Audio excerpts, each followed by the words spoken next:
இன்றைக்கி நம்ம டிண்டரில் கஸ்டமர் ஒருத்தங்க அவங்களோட கார் மாருதி சுசுகி ஆர்டிகா அதை நம்மகிட்ட கொண்டு வந்திருந்தாங்க. இந்த காரோட ரைட் சைடில் பார்த்தீங்கன்னா ஆக்சிடெண்ட் ஆனதில் ஃபுல்லாக டேமேஜ் ஆகிருந்தது. ஃப்ரண்ட் பம்பர், போனட் இப்படி எல்லாமே ரொம்ப டேமேஜ் ஆகிருந்தது.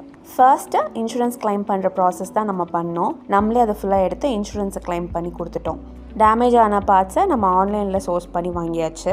கலர் செக் பண்ணுறதுக்காக அதை கரெக்டான வேல்யூவில் மிக்ஸ் பண்ணி அதை ஸ்ப்ரே அவுட் கார்டில் அடித்து பார்த்து மேட்ச் ஆனதுக்கப்புறம் காரோட பார்ட்ஸை நம்ம ஒவ்வொன்றா ரிமூவ் பண்ண ஸ்டார்ட் பண்ணிட்டோம். இந்த கார் ஆக்சிடெண்ட் ஆனதில் வெளியில் மட்டும் இல்லாமல் உள்ளேயும் நிறைய பார்ட்ஸ் டேமேஜ் ஆகிருந்தது. அதாவது அந்த காரோட ஏசி கண்டென்சர், டர்போ இப்படி இந்த பார்ட்ஸ் எல்லாமே டேமேஜ் ஆகிருந்தது. ஸோ அதனால நம்ம ஒவ்வொன்றா சேஃபாக ரிமூவ் பண்ணிட்டோம். இந்த காரோட லாக் பேனல்லேருந்து கிராஸ் மெம்பருக்கு ஒரு பீம் இருக்கும். அது ஆக்சிடெண்ட்டில் பெண்ட் ஆகிடுச்சு. இதை நம்ம ரிப்பேர் பண்ணி ஃபிட் பண்ண போகிறோம். ஆக்சுவலி நம்ம இந்த பீமை வெளியில் சோர்ஸ் பண்ணி வாங்குறதுக்கு ட்ரை பண்ணோம். பட் அது எங்கேயுமே கிடைக்கல. அதனால் நம்ம டிண்டர்லேயே அதை டிங்கரிங் பண்ணி அதோட கரெக்டான ஷேப்புக்கு நம்ம கொண்டு வந்துட்டோம். அதை நம்ம காரில் ஃபிட் பண்ணதுக்கப்புறம் நீட்டாக அதை நல்லா சாண்டிங் பண்ணி ஈபாக்சி அப்ளை பண்ணிவிட்டு அப்புறம் பேஸ்ட் ஒர்க் போட்டு அதுக்கு மேலே ப்ரைமர் அடித்து லாஸ்ட்டாக பெயிண்ட் அடித்து கம்ப்ளீட் பண்ணிட்டோம்.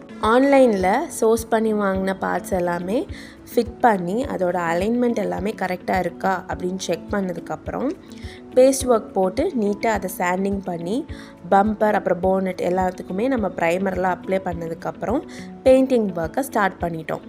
போனட்லேயும் பம்பர்லேயும் பெயிண்ட்டு ஃபுல்லாக கவர் ஆகிற மாதிரி ஃபர்ஸ்ட் கோட்டிங் அடித்து அதுக்கு மேலே செகண்ட் கோட்டிங்கும் கொடுத்து லாஸ்ட்டாக அதுக்கு கிளியர் கோட்டும் அடித்து கம்ப்ளீட் பண்ணிட்டோம்.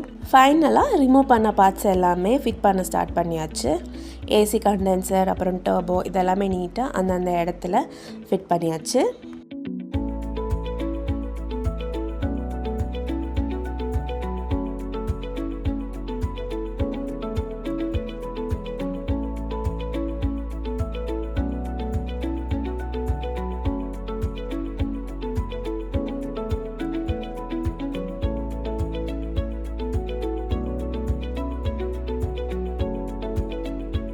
அதே மாதிரி போனட் அப்புறம் பம்பர் இதையும் நம்ம கரெக்டாக ஃபிட் பண்ணி லாஸ்ட்டாக நம்ம காரை நீட்டாக பாலிஷ் பண்ணி கார் வாஷும் பண்ணி ஒர்க்கை ஃபுல்லாக கம்ப்ளீட் பண்ணியாச்சு.